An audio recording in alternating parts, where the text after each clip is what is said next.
ਵਾਹਿਗੁਰੂ ਜੀ ਕੀ ਫਤਿਹ। ਪਾਵਨ ਪਵਿੱਤਰ ਹੁਕਮਨਾਮਾ ਸਾਹਿਬ ਮੇਰੇ ਸਤਿਗੁਰੂ ਜੀ ਨੇ ਰਹਿਮਤ ਕਰਕੇ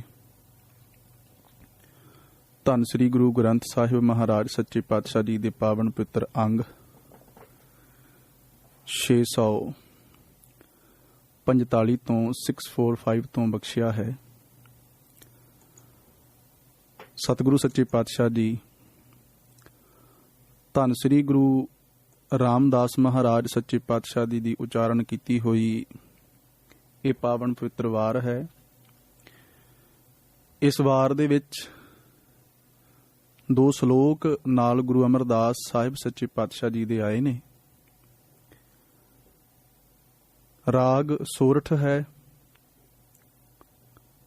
ਧੰਨ ਸ੍ਰੀ ਗੁਰੂ ਗ੍ਰੰਥ ਸਾਹਿਬ ਮਹਾਰਾਜ ਸੱਚੇ ਪਾਤਸ਼ਾਹ ਜੀ ਜਦੋਂ ਅੱਜ ਪ੍ਰਕਾਸ਼ਮਾਨ ਹੋਏ ਅੰਮ੍ਰਿਤ ਵੇਲੇ ਸੱਚਖੰਡ ਸ੍ਰੀ ਹਰਿਮੰਦਰ ਸਾਹਿਬ ਪ੍ਰਕਾਸ਼ ਦੀ ਸੇਵਾ ਸਿੰਘ ਸਾਹਿਬ ਗਿਆਨੀ ਬਲਜੀਤ ਸਿੰਘ ਜੀਆਂ ਦੀ ਸੀ ਤੇ ਉਹਨਾਂ ਦੀ ਹੀ ਰਸਨਾ ਤੋਂ ਆਪ ਜੀ ਨੇ ਹੁਕਮਨਾਮਾ ਸਰਵਣ ਕੀਤਾ ਹੈ।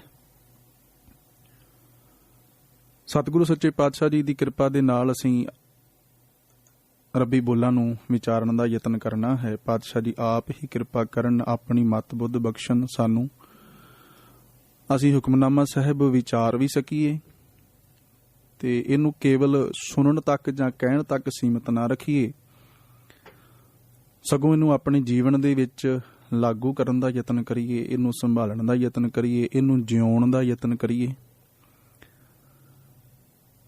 ਪੌੜੀ ਦੇ ਵਿੱਚ ਸਤਿਗੁਰੂ ਸਾਹਿਬ ਮਹਾਰਾਜ ਜੀਆਂ ਨੇ ਉਹਨਾਂ ਪੌੜੀ ਦੇ ਨਾਲ ਮਿਲਦੇ ਹੋਏ ਜਾਂ ਪੌੜੀ ਵਿਚਲੀ ਗੱਲਬਾਤ ਦੀ ਪ੍ਰੋੜਤਾ ਕਰਨ ਵਾਸਤੇ ਜਾਂ ਉਹਨੂੰ ਹੋਰ ਚੰਗੇ ਤਰੀਕੇ ਨਾਲ ਐਕਸਪਲੇਨ ਕਰਨ ਵਾਸਤੇ ਉਹ ਨਾਲ ਸ਼ਾਮਲ ਕੀਤੇ ਗਏ ਨੇ। ਗੁਰੂ ਰਾਮਦਾਸ ਮਹਾਰਾਜ ਜੀ ਪੌੜੀ ਦੇ ਵਿੱਚ ਜ਼ਿਕਰ ਕਰਦੇ ਉਹਨਾਂ ਦਾ ਜਿਹੜੇ ਨਾਮ ਜਪਦੇ ਨੇ, ਜਿਹੜੇ ਬੰਦਗੀ ਕਰਦੇ ਆ, ਹਰ ਚੀਜ਼ ਦੇ 2 ਪਹਿਲੂ ਹੁੰਦੇ ਨੇ ਤੇ ਇਸੇ ਕਰਕੇ ਇੱਕ ਉਹਦਾ ਜ਼ਿਕਰ ਕੀਤਾ ਜਿਹੜਾ ਜਪ ਰਿਹਾ ਹੈ। ਤੇ ਸਵਾਲ ਆ ਸਕਦਾ ਜੀ ਜਿਹੜੇ ਨਹੀਂ ਜਪਦੇ ਫਿਰ ਉਹਨਾਂ ਦਾ ਕੀ ਹੁੰਦਾ ਹੈ, ਉਹਨਾਂ ਨਾਲ ਕੀ ਬੀਤਦੀ ਹੈ। ਜਿਹੜੇ ਜਪਦੇ ਨੇ ਉਹਨਾਂ ਦਾ ਜ਼ਿਕਰ ਪੌੜੀ ਵਿੱਚ ਕੀਤਾ ਹੈ ਕਿ ਉਹਨਾਂ ਨੂੰ ਇਸ ਭਵਜਲ ਤੋਂ ਤੈਰਨਾ ਸੌਖਾ ਹੋ ਜਾਂਦਾ, ਤਰ ਜਾਂਦੇ ਨੇ ਉਹ, ਜਾਮ ਉਹਨਾਂ ਦੇ ਨੇੜੇ ਕੋਈ ਨਹੀਂ ਆਉਂਦਾ, ਉਹਨਾਂ ਨੂੰ ਦਰਗਾਹ ਦੇ ਵਿੱਚ ਵੀ ਮਾਣ ਮਿਲਦਾ ਹੈ, ਸਨਮਾਨ ਮਿਲਦਾ ਹੈ। ਤੇ ਹੇ ਅਕਾਲ ਪੁਰਖ ਵਾਹਿਗੁਰੂ ਜੀ, ਇਹ ਤੇਰੀ ਕਿਰਪਾ ਦੇ ਨਾਲ ਹੀ ਤੈਨੂੰ ਧਿਆਇਆ ਜਾ ਸਕਦਾ ਤੇ ਮੇਰੇ ਤੇ ਕਿਰਪਾ ਕਰ, ਮੈਂ ਤੈਨੂੰ ਧਿਆਵਾਂ। ਇਹ ਪੌੜੀ ਦੇ ਵਿੱਚ ਸਾਹਿਬਾਂ ਬਖਸ਼ਿਸ਼ ਕੀਤੀ। ਹੁਣ ਜਿਹੜੇ 2 ਸ਼ਲੋਕ ਨਾਲ ਆਏ ਨੇ, ਹੁਣ ਉਹਦਾ ਦੂਸਰਾ ਪੱਖ ਵੀ ਵਿਖਾਉਣ ਦਾ ਯਤਨ ਕੀਤਾ ਹੈ ਕਿ ਇਹਦੇ ਦੂਸਰੇ ਪਾਸੇ ਕੀ ਆ। ਜਿਹੜਾ ਧਿਆਉਂਦਾ ਹੈ ਉਹਨੂੰ ਤੇ ਦਰਗਾਹ ਵਿੱਚ ਮਾਣ ਵੀ ਮਿਲ ਗਿਆ, ਉਹਨੂੰ ਤੇ ਸਨਮਾਨ ਵੀ ਮਿਲ ਗਿਆ, ਉਹਦੇ ਨੇੜੇ ਜੰਮ ਵੀ ਨਹੀਂ ਆਉਂਦਾ, ਨਾ ਕਾਮ ਕ੍ਰੋਧ ਲੋਭ ਮੋਹ ਹੰਕਾਰ ਰੂਪੀ ਜੰਮ ਨੇੜੇ ਆਉਂਦੇ ਨੇ ਤੇ ਨਾ ਹੀ ਕਿਸੇ ਤਰ੍ਹਾਂ ਦਾ ਦੁੱਖ ਉਹਨਾਂ ਨੂੰ ਕੋਈ ਪਹੁੰਚ ਸਕਦਾ ਨਾ ਛੋਹ ਸਕਦਾ। ਹੁਣ ਸਤਿਗੁਰੂ ਸਾਹਿਬ ਮਹਾਰਾਜ ਸੱਚੇ ਪਾਤਸ਼ਾਹ ਜੀ ਸ਼ਲੋਕਾਂ ਦੇ ਵਿੱਚ ਕਿਰਪਾ ਕਰਕੇ ਸਾਨੂੰ ਸਮਝਾ ਰਹੇ ਆ, 2 ਸ਼ਲੋਕਾਂ 'ਚ, ਕਿ ਜਿਹੜੇ ਨਹੀਂ ਜਪਦੇ ਉਹਨਾਂ ਦੀ ਕੀ ਹਾਲਾਤ ਹੁੰਦੀ ਆ ਉਹ ਬਿਆਨ ਕਰਦੇ ਨੇ। ਤੇ ਉਹ ਬਿਆਨ ਕਰ ਰਹੇ ਨੇ ਗੁਰੂ ਅਮਰਦਾਸ ਸਾਹਿਬ ਸੱਚੇ ਪਾਤਸ਼ਾਹ। ਗੁਰੂ ਅਮਰਦਾਸ ਮਹਾਰਾਜ ਸੱਚੇ ਪਾਤਸ਼ਾਹ ਆਪ ਇਸ ਗੱਲ ਨੂੰ ਬਿਆਨ ਕਰ ਰਹੇ ਆ, ਪਰ ਜਦੋਂ ਉਹਨਾਂ ਦਾ ਜੀਵਨ ਵੇਖੀਏ, ਜਿੰਨੀ ਦੇਰ ਉਹ ਅਜੇ ਗੁਰੂ ਅੰਗਦ ਦੇਵ ਮਹਾਰਾਜ ਜੀ ਦੀ ਸ਼ਰਨ ਵਿੱਚ ਨਹੀਂ ਸੀ ਆਏ, ਤੇ ਉੱਥੇ ਫਿਰ ਅਸੀਂ ਇਸ ਗੱਲ ਨੂੰ ਜਾਣ ਸਕਦੇ ਹਾਂ, ਸਮਝ ਸਕਦੇ ਹਾਂ ਕਿ ਕੈਸੀ ਹਾਲਾਤ ਸੀ। ਥੋੜਾ ਜਿਹਾ ਮੈਂ ਜੀਵਨ ਬਿਆਨ ਕਰਦੇ ਹਾਂ ਕਿਉਂਕਿ ਜ਼ਰੂਰੀ ਆ। ਅੱਜ ਸਤਿਗੁਰੂ ਜੀ ਇਹ ਗੱਲ ਦੱਸ ਰਹੇ ਆ, ਇਹ ਗੱਲ ਸਮਝਾ ਰਹੇ ਆ। ਸ਼ਲੋਕ ਮਹੱਲਾ 3, ਸਤਿਗੁਰ ਤੇ ਜੋ ਮੋਹ ਫਿਰੇ ਸੇ ਬੱਧੇ ਦੁੱਖ ਸਹਾਏ। ਇੱਥੇ ਖਿਆਲ ਰੱਖਿਓ, ਜਿਹੜਾ ਬੋਲ ਲਿਖਤੀ ਦੇ ਵਿੱਚ ਆ ਉੱਥੇ ਸਤਿਗੁਰ ਤੇ ਜੋ ਮੋਹ, ਮਤਲਬ ਇਹਦਾ ਅਰਥ ਮੂੰਹ ਹੀ ਆ, ਪਰ ਇਹਦੀ ਲਿਖਤੀ ਬਣਾਵਟ ਜਿਹੜੀ ਸਾਹਿਬਾਂ ਨੇ ਬਣਾਈ ਹੈ ਉਹ ਮੰਮੇ ਨੂੰ ਔਂਕੜ ਤੇ ਹਾਹਾ ਮੋਹ ਪੜਨਾ, ਇਹਨੂੰ ਆਪਾਂ ਮੂੰਹ ਨਹੀਂ ਪੜਨਾ, ਮੋਹ। ਅੱਗੇ ਸ਼ਬਦ ਆ ਫਿਰੇ, ਫੇਰੇ ਨਹੀਂ।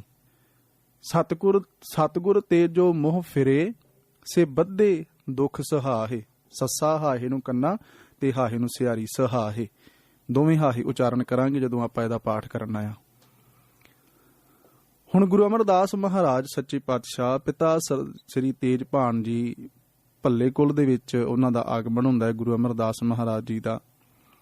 ਤੇ ਪਿਤਾ ਸਾਹਿਬ ਧਾਰਮਿਕ ਯਾਤਰਾਵਾਂ ਕਰਦੇ ਨੇ ਤੇ ਉਸੇ ਲੀਹ ਤੇ ਚੱਲਦਿਆਂ ਹੋਇਆਂ ਬਾਬਾ ਅਮਰਦਾਸ ਜੀ ਨੇ ਵੀ ਉਸੇ ਕੰਮ ਨੂੰ ਉਸੇ ਤਰ੍ਹਾਂ ਨਿਰੰਤਰ ਜਾਰੀ ਰੱਖਿਆ, ਹੋਰ ਸੰਗੀ ਸਾਥੀਆਂ ਨੂੰ ਨਾਲ ਲੈ ਕੇ ਜਾਣਾ ਸ਼ੁਰੂ ਕਰ ਦਿੱਤਾ।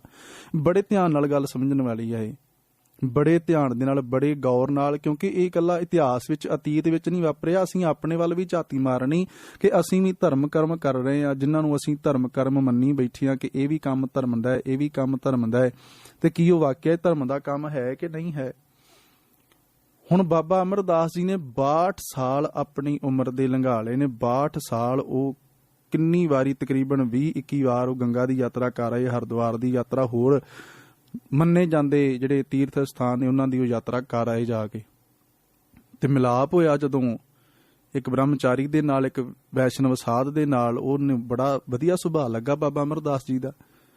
ਸੁਭਾਅ ਵਧੀਆ ਲੱਗਿਆ, ਗੱਲਬਾਤ ਚੱਲ ਪਈ। ਜਦੋਂ ਇੱਕ ਦੂਜੇ ਦੇ ਬਾਰੇ ਜਾਣਨ ਦਾ ਯਤਨ ਕੀਤਾ ਤੇ ਪੁੱਛਿਆ ਜੀ ਤੁਹਾਡੀ ਰਹੁ ਰੀਤ ਬੜੀ ਪਿਆਰੀ ਆ, ਤੁਹਾਡਾ ਜੀਵਨ ਬੜਾ ਸ਼ਾਂਤ ਤੇ ਬੜਾ ਆਦਰਸ਼ਕ ਲੱਗਦਾ ਹੈ। ਬਾਬੇ ਅਮਰਦਾਸ ਨੂੰ ਉਹ ਸਾਧ ਪੁੱਛਦਾ ਤੇ ਤੁਹਾਡਾ ਗੁਰੂ ਕੌਣ ਹੈ, ਕਿਹਦੇ ਕੋਲੋਂ ਸਿੱਖ ਰਹੇ ਹੋ, ਕਿੰਨਾਂ ਦੀ ਸ਼ਰਨ ਪਏ ਹੋ। ਤੇ ਅੱਗੋਂ ਜਵਾਬ ਸੀ ਗੁਰੂ ਤੇ ਕੋਈ ਵੀ ਨਹੀਂ। ਉਹ ਇੱਕਦਮ ਸਾਧ ਬੜਾ ਅੱਗ ਬਬੂਲਾ ਹੋ ਗਿਆ ਤੇ ਉਹ ਕਹਿਣ ਲੱਗਿਆ ਵੀ ਤੁਸਾਂ ਕੋਈ ਗੁਰੂ ਧਾਰਨ ਨਹੀਂ ਕੀਤਾ ਤੇ ਮੈਂ ਤੁਹਾਡੇ ਚਲਾਏ ਹੋਣ। 6 ਦਹਾਕੇ 60 ਸਾਲ ਆਪਣੀ ਉਮਰ ਦੇ ਲਾਏ ਹੋਣ ਕਿਸੇ ਪਾਸੇ, ਤੇ 6 ਦਹਾਕੇ ਬੀਤ ਜਾਣ ਤੋਂ ਬਾਅਦ ਕੋਈ ਇੱਕ ਬੰਦਾ ਮਿਲੇ ਤੇ ਉਹ ਕਹੇ ਵੀ ਤੇ ਸਾਰਾ ਕੁਝ ਤੇਰਾ ਫਜ਼ੂਲ ਹੀ, ਐਵੇਂ ਤੂੰ ਇੰਨੀ ਮਿਹਨਤ ਕਰਦਾ ਰਿਹਾ, ਇਹਦੇ ਕੋਈ ਕਿਸੇ ਕੰਮ ਹੀ ਨਹੀਂ। ਜੇ ਗੁਰੂ ਨਹੀਂ ਧਾਰਨ ਕੀਤਾ ਤੇ ਕਿਸੇ ਕੰਮ ਹੀ ਨਹੀਂ। ਜਿਹੜੀ ਗੱਲ ਅੱਜ ਦੇ ਹੁਕਮ 'ਚ ਗੁਰੂ ਅਮਰਦਾਸ ਸਾਹਿਬ ਨੇ ਕੀਤੀ, ਫਿਰ ਪਹਿਲਾਂ ਬਾਬਾ ਅਮਰਦਾਸ ਨੇ, ਫਿਰ ਗੁਰੂ ਅਮਰਦਾਸ ਬਣ ਕੇ, ਜਿਵੇਂ ਇਹਨੂੰ ਮੈਂ ਐਵੇਂ ਐਕਸਪਲੇਨ ਕਰਦਾ ਅਕਸਰ ਹੀ ਕਿ ਜਿਵੇਂ ਕੋਈ ਬੰਦਾ ਪਾਣੀ ਵਿੱਚ ਸਵਿਮਿੰਗ ਜਾਣਦਾ ਹੈ, ਪਾਣੀ ਦੇ ਵਿੱਚ ਤੈਰਨਾ ਜਾਣਦਾ ਹੈ, ਆਪ ਜਿਹੜਾ ਤੈਰਨਾ ਜਾਣਦਾ ਆ, ਤੇ ਉਹ ਕਿਸੇ ਦਰਿਆ ਲਾਗੋਂ ਲੰਘ ਰਿਹਾ ਹੋਵੇ, ਕਿਸੇ ਪੂਲ ਕੋਲੋਂ ਲੰਘ ਰਿਹਾ ਹੋਵੇ, ਤੇ ਉਹਦੇ ਸਾਹਮਣੇ ਕੋਈ ਬੱਚਾ ਡੁੱਬ ਰਿਹਾ ਹੋਵੇ ਜਾਂ ਕੋਈ ਅਣਜਾਣ ਬੰਦਾ ਪਾਣੀ 'ਚ ਡੁੱਬ ਰਿਹਾ ਹੋਵੇ, ਤੇ ਕੀ ਜਿਸ ਬੰਦੇ ਨੂੰ ਤੈਰਨਾ ਆਉਂਦਾ ਹੈ, ਜੇ ਉਹਦੇ ਅੰਦਰ ਇਨਸਾਨੀਅਤ ਹੋਵੇਗੀ ਤੇ ਕੀ ਉਹਨੂੰ ਬਚਾਵੇਗਾ ਨਹੀਂ। ਉਹ ਬਿਨਾਂ ਕੁਝ ਸੋਚਿਆ ਸਮਝਿਆ ਕਿ ਉਹਦੇ ਨਾਲ ਮੇਰਾ ਕੋਈ ਨਾਤਾ ਹੈ ਕਿ ਨਹੀਂ, ਇਨਸਾਨੀਅਤ ਨੂੰ ਮੁੱਖ ਰੱਖ ਕੇ ਉਹ ਵਿੱਚ ਛਾਲ ਮਾਰ ਦੇਗਾ ਤੇ ਉਹਨੂੰ ਬਾਹੋਂ ਪਕੜ ਕੇ ਬਾਹਰ ਕੱਢਣ ਦਾ ਯਤਨ ਕਰੇਗਾ ਆਪਣੀ। ਜਿਹੜਾ ਆਪ ਤੈਰਨਾ ਜਾਣਦਾ ਉਹ ਕਿਸੇ ਨੂੰ ਵੀ ਡੁੱਬਦੇ ਹੋਏ ਨੂੰ ਵੇਖ ਕੇ ਬਰਦਾਸ਼ਤ ਨਹੀਂ ਕਰ ਸਕਦਾ। ਹੁਣ ਬਾਬਾ ਅਮਰਦਾਸ ਹੁੰਦਿਆਂ ਗੁਰੂ ਅਮਰਦਾਸ ਮਹਾਰਾਜ ਨੇ ਬਹੁਤ ਸਮਾਂ ਲਾਇਆ ਜੀ, ਤੇ ਹੁਣ ਗੁਰੂ ਅਮਰਦਾਸ ਸਾਹਿਬ ਸਾਨੂੰ ਸੰਕੇਤ ਦੇ ਰਹੇ ਆ, ਸਾਨੂੰ ਸਮਝਾ ਰਹੇ ਆ, ਸਾਨੂੰ ਦਿਸ਼ਾ ਨਿਰਦੇਸ਼ ਦੇ ਰਹੇ ਆ, ਭਾਈ ਤੁਸੀਂ ਵੀ ਝਾਤੀ ਮਾਰ ਲਓ ਕਿਤੇ ਮੇਰੇ ਵਾਂਗ, ਜਿਵੇਂ ਮੈਂ 60 ਸਾਲ ਲੰਘਾ ਕੇ ਤੇ 62ਵੇਂ ਸਾਲ ਵਿੱਚ ਆ ਕੇ ਗੁਰੂ ਅੰਗਦ ਦੇਵ ਦੀ ਸ਼ਰਨ ਪਿਆ, ਮੈਨੂੰ ਪੈਣਾ ਪਿਆ। ਮੈਂ ਬਾਕੀ ਦੇ ਸਭ ਕਰਮ ਕਰਕੇ ਵੇਖ ਲਿਆ ਸੀ ਬਾਹਰਲੇ, ਪਰ ਸੰਤੁਸ਼ਟੀ ਨਹੀਂ ਸੀ ਮਿਲੀ ਕਿਸੇ ਪਾਸਿਓਂ। ਮੈਂ ਨਿਗੁਰਾ ਸਾਂ ਉਦੋਂ ਤੱਕ, ਤੇ ਜਦੋਂ ਆਪ ਗੁਰੂ ਕੀ ਸ਼ਰਨ ਵਿੱਚ ਪੈ ਗਏ, ਉਹ ਸਾਖੀ ਦਾ ਵਿਸਥਾਰ ਹੋ ਜਾਵੇਗਾ ਜੇ ਆਪਾਂ ਉਧਰਲੇ ਪਾਸੇ ਚੱਲ ਪਿਆ ਕਿ ਕਿਵੇਂ ਦਿਨ ਰਾਤ ਬਤੀਤ ਹੋਣ ਲੱਗ ਪਿਆ, ਪ੍ਰਸ਼ਾਦਾ ਪਾਣੀ ਪਾਉਂਦਾ ਨਹੀਂ। ਹਾਏ ਮੈਂ ਸਾਰੀ ਉਮਰ ਐਵੇਂ ਲੰਘਾ ਦਿੱਤੀ ਆਪਣੀ, ਉਹ ਕਿਸੇ ਵੀ ਕੰਮ ਨਹੀਂ ਆਇਆ ਮੇਰਾ ਇੰਨਾ ਕੁਝ ਕੀਤਾ ਹੋਇਆ। ਰਾਤਾਂ ਐਵੇਂ ਜਾ ਕੇ ਬਤੀਤ ਹੋਣ ਲੱਗ ਪਈਆਂ, ਸਾਰੀ ਰਾਤ ਆਕਾਸ਼ ਵੱਲ ਵੇਖਦੇ ਰਹਿਣਾ, ਆਪਣੇ ਆਪ ਨੂੰ ਕੋਸਦੇ ਰਹਿਣਾ, ਕਿੱਥੋਂ ਲੱਭਾਂ ਗੁਰੂ, ਕਿਵੇਂ ਗੁਰੂ ਮਿਲੇਗਾ। ਫਿਰ ਇੱਕ ਰਾਤ ਸਾਰੀ ਐਵੇਂ ਬਤੀਤ ਹੋ ਗਈ। ਮੈਂ ਕੇਵਲ ਸੰਖੇਪ ਦੇ ਵਿੱਚ ਬੇਨਤੀ ਕਰਦਿਆਂ ਵਿਚਕਾਰ ਨਾ ਛੱਡਾਂ ਇਸ ਗੱਲ ਨੂੰ ਕਿ ਸਾਰੀ ਰਾਤ ਰੋਂਦਿਆਂ ਬਤੀਤ ਹੋ ਗਈ, ਅੰਮ੍ਰਿਤ ਵੇਲਾ ਹੋ ਗਿਆ, ਪਹਿਰ ਰਾਤ ਰਹਿੰਦੀ ਸੀ। ਬਾਬੇ ਅਮਰਦਾਸ ਦੇ ਗਵਾਂਢ ਚੋਂ ਇੱਕ ਆਵਾਜ਼, ਬੜੀ ਮਿੱਠੀ ਜੀ ਆਵਾਜ਼ ਆਉਣੀ ਸ਼ੁਰੂ ਹੋਈ ਤੇ ਸ਼ਬਦ ਪੜਿਆ ਜਾ ਰਿਹਾ ਸੀ। ਸ਼ਬਦ ਪੜਨ ਵਾਲੀ ਆਵਾਜ਼ ਜਿਹੜੀ ਆ, ਜਿਸ ਆਵਾਜ਼ 'ਚ ਪੜਿਆ, ਉਹ ਇੱਕ ਔਰਤ ਦੀ ਸੀ, ਉਹ ਇੱਕ ਬੀਬੀ ਦੀ ਸੀ। ਆਵਾਜ਼ ਪਛਾਣੀ, ਇਹ ਤੇ ਮੇਰੀ ਨੂੰਹ ਲੱਗਦੀ ਰਿਸ਼ਤੇ ਵਿੱਚ, ਬੀਬੀ ਅਮਰੋ। ਇਹ ਤੇ ਬੀਬੀ ਅਮਰੋ ਦੀ ਆਵਾਜ਼ ਆ। ਤੇ ਬੀਬੀ ਅਮਰੋ ਜੀ ਕੀ ਕਰ ਰਿਹਾ ਸੀ, ਉਹ ਉਸ ਵੇਲੇ ਦੁੱਧ ਰਿੜਕਦੇ ਸੀ, ਮਧਾਣੀ ਪਾ ਕੇ ਕਾੜਨੀ ਵਿੱਚ ਦੁੱਧ ਰਿੜਕਿਆ ਜਾ ਰਿਹਾ ਤੇ ਨਾਲ ਬਾਣੀ ਪੜ੍ਹੀ ਜਾ ਰਹੀ। ਇੱਥੋਂ ਵੀ ਆਪਾਂ ਸਿੱਖਿਆ ਲੈ ਲਈਏ, ਆਪਣੇ ਘਰਾਂ ਵਿੱਚ ਪ੍ਰਸ਼ਾਦਾ ਪਾਣੀ ਤਿਆਰ ਕਰਦੇ ਹਾਂ, ਝਾਤੀ ਮਾਰੀਏ ਥੋੜਾ ਜਿਹਾ ਆਪਾਂ ਕਿ ਆਪਾਂ ਕੀ ਕਰ ਰਹੇ ਹਾਂ ਉਸ ਸਮੇਂ। ਜਿਹੜਾ ਪ੍ਰਸ਼ਾਦਾ ਪਾਣੀ ਤਿਆਰ ਕੀਤਾ ਜਾ ਰਿਹਾ, ਸਾਡੀਆਂ ਸੁਆਣੀਆਂ, ਸਾਡੀਆਂ ਸਿਆਣੀਆਂ ਦਾਨੀਆਂ ਮਾਤਾਵਾਂ ਜਿਹੜੀਆਂ ਨੇ, ਪੁਰਾਤਨ ਮਾਤਾਵਾਂ ਸਾਡੀਆਂ, ਉਹਨਾਂ ਨੇ ਜੇ ਸਵੇਰੇ ਆਟੇ ਵਿੱਚ ਪਾਣੀ ਪਾਉਣਾ ਤੇ ਤਾਂ ਵੀ ਜਪਜੀ ਸਾਹਿਬ ਸ਼ੁਰੂ ਕਰ ਲੈਣਾ। ਜੇ ਰਾਤ ਨੂੰ ਸ਼ਾਮ ਦਾ ਪ੍ਰਸ਼ਾਦਾ ਤਿਆਰ ਕਰਨਾ ਹੈ ਤੇ ਉਸ ਵੇਲੇ ਜਦੋਂ ਦੋਵੇਂ ਹੱਥ ਆਟੇ ਦੇ ਵਿੱਚ ਨੇ, ਆਪਣੇ ਆਪਾਂ ਉਹਨੂੰ ਗੁੰਨ ਰਹੇ ਹਾਂ, ਪ੍ਰਸ਼ਾਦਾ ਪਕਾ ਰਹੇ ਹਾਂ, ਕੁਝ ਹੋਰ ਕੀਤਾ ਜਾ ਸਕਦਾ ਨਾਲ? ਕੁਛ ਨਹੀਂ ਕੀਤਾ ਜਾ ਸਕਦਾ। ਤੇ ਜੇ ਸਾਨੂੰ ਬਾਣੀ ਕੰਠ ਹੋਵੇ ਤੇ ਅਸੀਂ ਬਾਣੀ ਪੜ੍ਹ ਸਕਦੇ ਹਾਂ, ਤੇ ਜਦੋਂ ਸਾਨੂੰ ਕੰਠ ਹੀ ਨਹੀਂ, ਅਸੀਂ ਇਸ ਪਾਸੇ ਤੁਰੇ ਹੀ ਨਹੀਂ। ਦੱਸਿਆ ਹੀ ਇਹ ਜਾ ਰਿਹਾ ਅੱਜ ਕੱਲ੍ਹ 4 ਚੁਫੇਰੇ, ਕੋਈ ਬਾਣੀ ਪੜ੍ਹਨ ਦਾ ਕੋਈ ਲਾਭ ਨਹੀਂ, ਬਾਣੀ ਕੰਠ ਕਰਨ ਦਾ ਕੋਈ ਲਾਭ ਨਹੀਂ। ਲੱਗੀਆਂ ਹੋਈਆਂ ਨੇ ਧਿਰਾਂ, ਲਗਾਤਾਰ ਲੱਗੀਆਂ ਹੋਈਆਂ ਨੇ, ਜਿਹੜੇ ਗੁਰਬਾਣੀ ਦੇ ਦੋਖੀ ਨੇ ਜਿਹੜੇ ਉਹ ਲੱਗੇ ਹੋਏ ਨੇ। ਅਸੀਂ ਉਹਨਾਂ ਦੀ ਗੱਲ ਵਧੇਰੇ ਸੁਣਦੇ ਕਿਉਂਕਿ ਇਹੋ ਜਿਹਾ ਸੌਖਾ ਜਿਹਾ ਕੰਮ ਤੇ ਸਾਨੂੰ ਚਾਹੀਦਾ ਹੁੰਦਾ ਹੈ। ਕੰਮ ਦੀ ਗੱਲ ਅਸੀਂ ਭਾਵੇਂ ਕੋਈ ਨਾ ਮੰਨੀਏ, ਜਿਹੜੀ ਕੋਈ ਏਦਾਂ ਦੀ ਗੱਲ ਕਰੇ, ਨਹੀਂ ਜੀ ਸਾਰਾ ਵੇਲਾ ਹੀ ਅੰਮ੍ਰਿਤ ਵੇਲਾ ਹੁੰਦਾ ਹੈ, ਉਹਨਾਂ ਗੱਲਾਂ ਵੱਲ ਅਸੀਂ ਫੱਟ ਧਿਆਨ ਕਰ ਲੈਂਦੇ ਹਾਂ, ਕਿਉਂਕਿ ਉਹ ਸਾਡੇ ਮਤਲਬ ਦੀਆਂ, ਸਾਡੇ ਸਵਾਰਥ ਦੀਆਂ, ਸਾਨੂੰ ਸੌਖ ਲੱਗਦੀ ਉਹਨਾਂ 'ਚ। ਅਸੀਂ ਗੁਰੂ ਸਾਹਿਬ ਦੀ ਬਾਣੀ ਨੂੰ ਆਪ ਪੜ੍ਹਦੇ ਨਹੀਂ, ਪਿੱਛੇ ਛੱਡ ਦਿੰਦੇ ਤੇ ਉਹਨਾਂ ਲੋਕਾਂ ਦੀਆਂ ਗੱਲਾਂ ਮੰਨ ਲੈਂਦੇ। ਫਿਰ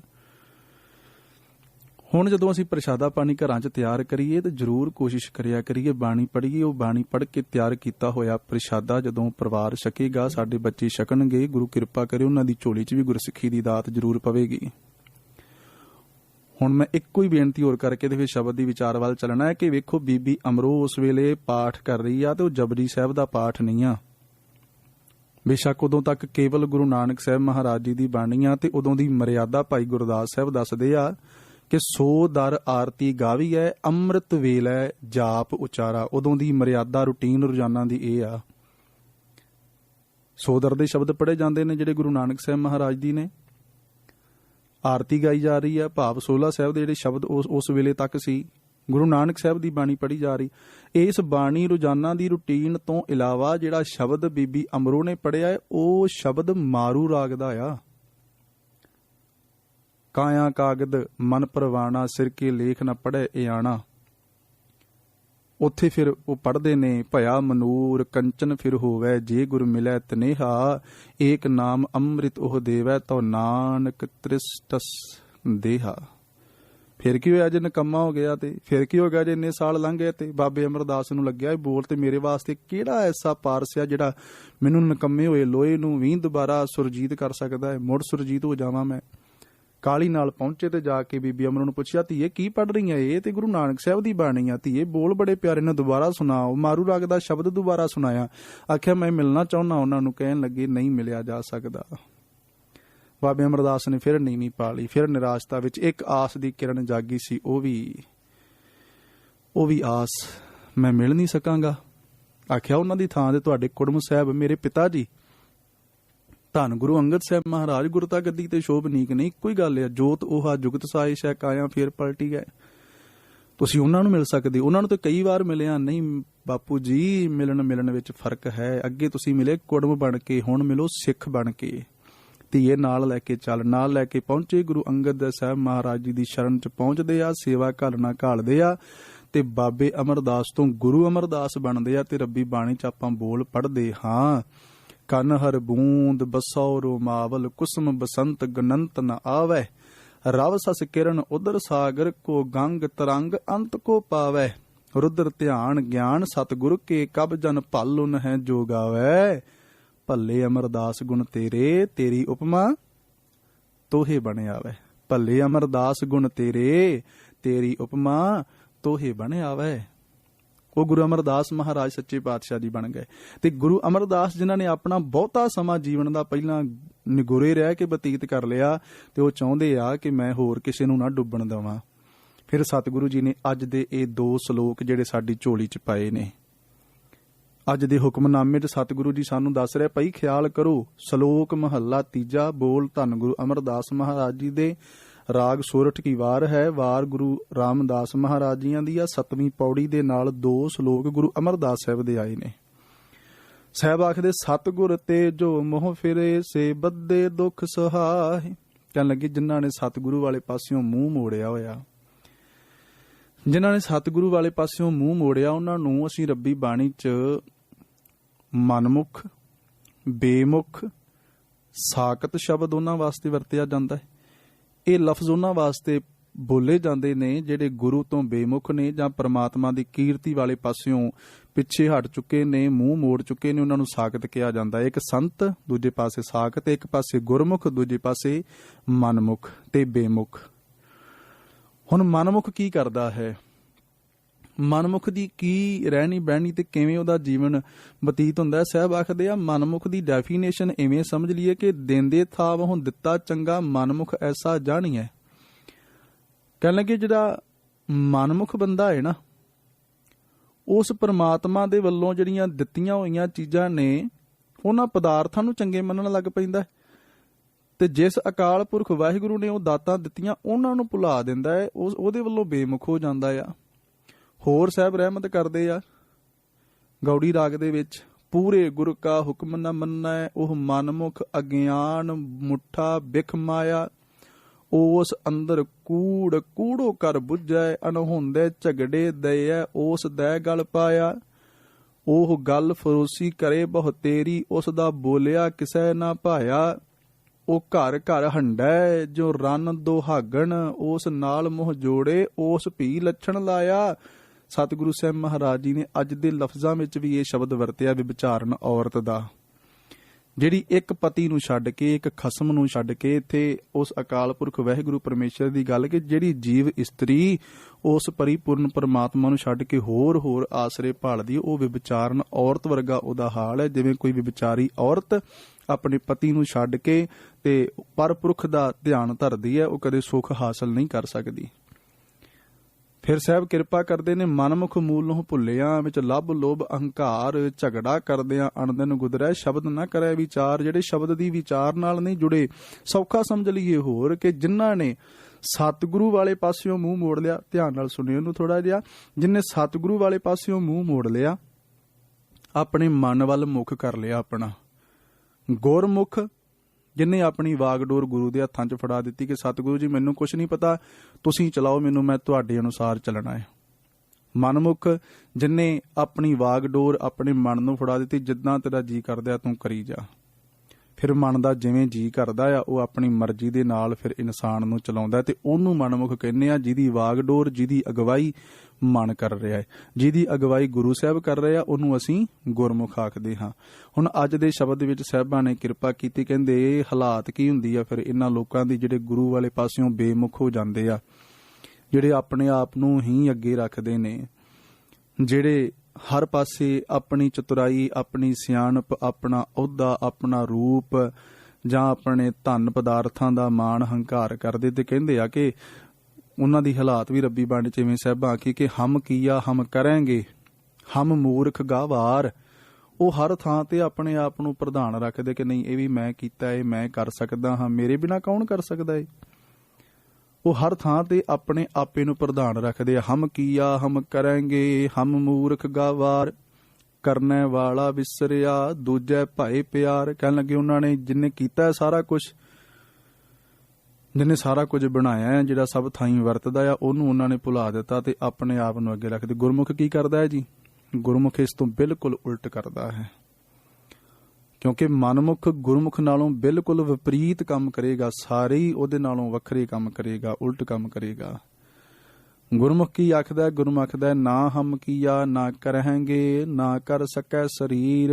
ਕਹਿਣ ਲੱਗੇ ਮੇਰੇ ਚ ਕੋਈ ਤਾਣ ਹੀ ਨਹੀਂ ਸੀ, ਤੇ ਕਹੋ ਨਾਨਕ ਸਭ ਤੇਰੀ ਵਡਿਆਈ, ਕੋਈ ਨਾਉ ਨਾ ਜਾਣੈ ਮੇਰਾ, ਮੈਂ ਤੇ ਕੁਛ ਵੀ ਨਹੀਂ ਕਰ ਸਕਦਾ ਸੀ। ਇਹ ਫਰਕ ਆ ਦੋਵਾਂ ਦੇ ਵਿੱਚ। ਤੇ ਮਨਮੁਖਾਂ ਨਾਲੋਂ ਜਿਹੜੇ ਮਨਮੁਖ ਹੋ ਗਏ, ਹੁਣ ਇਹ ਤੇ ਪੱਕੀ ਗੱਲ ਆ, ਜੇ ਇੱਕ ਪਾਸੇ ਮੂੰਹ ਆਪਾਂ ਨਹੀਂ ਕਰ ਰਹੇ ਤੇ ਇੱਕ ਪਾਸੇ ਤੇ ਸਾਨੂੰ ਕਰਨਾ ਹੀ ਪਵੇਗਾ। ਜੇ ਗੁਰੂ ਵਾਲੇ ਪਾਸੇ ਨਹੀਂ ਕਰ ਰਿਹਾ ਤੇ ਸੁਭਾਵਕ ਆ ਫਿਰ ਉਹ ਮੁੱਖ ਮਨ ਵਾਲੇ ਪਾਸੇ ਹੋਣਾ ਹੀ ਹੋਣਾ ਆ। ਜਾਂ ਤੇ ਗੁਰੂ ਦੇ ਹੱਥਾਂ 'ਚ ਆਪਣੀ ਵਾਗਡੋਰ ਦੇ ਦਿੱਤੀ ਕਿ ਸਤਿਗੁਰੂ ਜੀ ਜਿਉਂ ਤੂੰ ਚਲਾਏ ਤੇ ਚੱਲਾਂ ਸੁਆਮੀ, ਹੋਰ ਕਿਆ ਜਾਣਾ ਗੁਣ ਤੇਰੇ ਪੀਏ, ਹੁਣ ਤੁਹਾਡੇ ਹਵਾਲੇ ਜੇ, ਹੁਣ ਤੁਸੀਂ ਕਿਰਪਾ ਕਰੋ, ਇਹਨੂੰ ਆਪ ਹੀ ਚਲਾਓ ਆਪਣੀ ਮਰਜ਼ੀ ਦੇ ਨਾਲ। ਮਰਜ਼ੀ ਨਾਲ ਚਲਾਉਣ ਦਾ ਭਾਵ ਕਿ ਮੇਰੇ ਕੋਲੋਂ ਕੋਈ ਐਸਾ ਕੰਮ ਹੋਵੇ ਹੀ ਨਾ ਜਿਹੜਾ ਤੁਹਾਨੂੰ ਭਾਉਂਦਾ ਨਹੀਂ, ਜਿਹੜਾ ਤੁਹਾਨੂੰ ਚੰਗਾ ਨਹੀਂ ਲੱਗਦਾ, ਮੈਂ ਐਸਾ ਕੋਈ ਕਰਮ ਕਰਾਂ ਹੀ ਨਾ। ਹੁਣ ਸਾਹਿਬ ਦਿਆਲਤਾ ਕਰਦੇ, ਕਹਿੰਦੇ ਜਿਹੜੇ ਮਨੁੱਖਾਂ ਨੇ, ਜਿਨ੍ਹਾਂ ਬੰਦਿਆਂ ਨੇ, ਜਿਹੜੇ ਇਨਸਾਨਾਂ ਨੇ ਗੁਰੂ ਵਾਲੇ ਪਾਸਿਓਂ ਮੁੱਖ ਮੋੜ ਲਿਆ, ਮਨ ਵਾਲੇ ਪਾਸੇ ਮੂੰਹ ਕਰ ਲਿਆ ਆਪਣਾ, ਦੋਵਾਂ ਚੋਂ ਇੱਕ ਪਾਸੇ ਤੇ ਕਰਨਗੇ ਉਹ, ਤੇ ਕਹਿੰਦੇ ਆ ਉਹ ਵਿਚਾਰੇ ਸੇ ਬੱਧੇ ਦੁੱਖ ਸਹਾਏ। ਕਹਿਣ ਲੱਗੇ ਉਹ ਬੱਧੇ ਹੋਏ ਦੁਨਿਆਵੀ ਸੰਗਲ ਪਾ ਕੇ ਨਹੀਂ, ਦੁਨਿਆਵੀ ਰੱਸੇ ਪਾ ਕੇ ਨਹੀਂ ਬੱਝੇ ਹੋਏ, ਉਹ ਬੱਝੇ ਪਏ ਨੇ ਮੋਹ ਦੀਆਂ ਬੰਧਨਾਂ 'ਚ, ਬੱਝੇ ਪਏ ਨੇ ਮਾਇਆ ਦੇ ਬੰਧਨਾਂ 'ਚ, ਬੱਝੇ ਪਏ ਨੇ ਵਿਕਾਰਾਂ ਦੇ ਬੰਧਨਾਂ ਦੇ ਵਿੱਚ। ਕਾਮ ਦਾ ਜੀ ਕੀਤਾ ਤੇ ਕਾਮ ਚੇਸ਼ਟਾ ਮਨ ਵਿੱਚ ਪੈਦਾ ਕਰਕੇ, ਕਾਮੀ ਫੁਰਨੇ ਪੈਦਾ ਕਰਕੇ ਇਹਨੇ ਰੱਸੀ ਪਾ ਲਈ ਤੇ ਆਪਣੇ ਪਿੱਛੇ ਲਾ ਲਿਆ। ਤੇ ਮਨ ਕਹਿੰਦਾ ਕੋਈ ਗੱਲ ਨਹੀਂ, ਇੱਧਰ ਨੂੰ ਚੱਲ ਪੈਂਦਾ ਮੈਂ। ਕ੍ਰੋਧ ਨੇ ਆਪਣੇ ਪਿੱਛੇ ਲਾ ਲਿਆ। ਇਹਨਾਂ ਸਾਰਿਆਂ ਨੇ ਰੱਸਿਆਂ ਨਾਲ ਬੰਨਿਆ, ਚੰਗੀ ਤਰ੍ਹਾਂ ਜਕੜ ਕੇ ਰੱਖਿਆ ਫਿਰ ਇਹਨੂੰ, ਤੇ ਇਹਨਾਂ ਦੀ ਮਾਰ ਖਾਂਦਾ ਆ। ਇਹਨੂੰ ਸਾਹਿਬ ਸਾਨੂੰ ਸਿਖਾਉਂਦੇ ਆ। ਪਾਤਸ਼ਾਹ ਜੀ ਕਹਿੰਦੇ ਆ, ਪਾਤਸ਼ਾਹ ਇਕੱਲਾ ਬੰਦਾ ਹੋਵੇ ਵੀ ਕਮਜ਼ੋਰ, ਤੇ ਉਹਨੂੰ 5-7 ਜਾਣੇ ਘੇਰ ਕੇ ਖਲੋ ਜਾਣ, ਤੇ ਉਹਨੂੰ ਉਹ ਲੁੱਟਣਗੇ ਵੀ, ਉਹਨੂੰ ਉਹ ਕੁੱਟਣਗੇ ਵੀ, ਉਹਨੂੰ ਉਹ ਮਾਰਨਗੇ ਵੀ, ਤੇ ਸਤਿਗੁਰੂ ਜੀ ਮੈਂ ਇਕੱਲਾ, ਇਹ 5 ਜਾਣੇ ਆ, ਮੈਂ ਵਿੱਚ ਮਾੜੂ ਆ ਜਿਆ। ਉਹ ਬੜਾ ਪਿਆਰਾ ਬੋਲ ਹੈ ਮੇਰੇ ਸਾਹਿਬ ਦਾ। ਪਾਤਸ਼ਾਹ ਜੀ ਆਖਦੇ ਨੇ ਕਿ ਅਵਰ ਪੰਚ ਹਮ ਏਕ ਜਨਾ, ਉਹ 5 ਜਾਣੇ ਤੇ ਸਾਹਿਬਾ ਮੈਂ ਇਕੱਲਾ ਕਾਬੂ ਆਈ ਹੋ ਗਿਆ ਜੀ।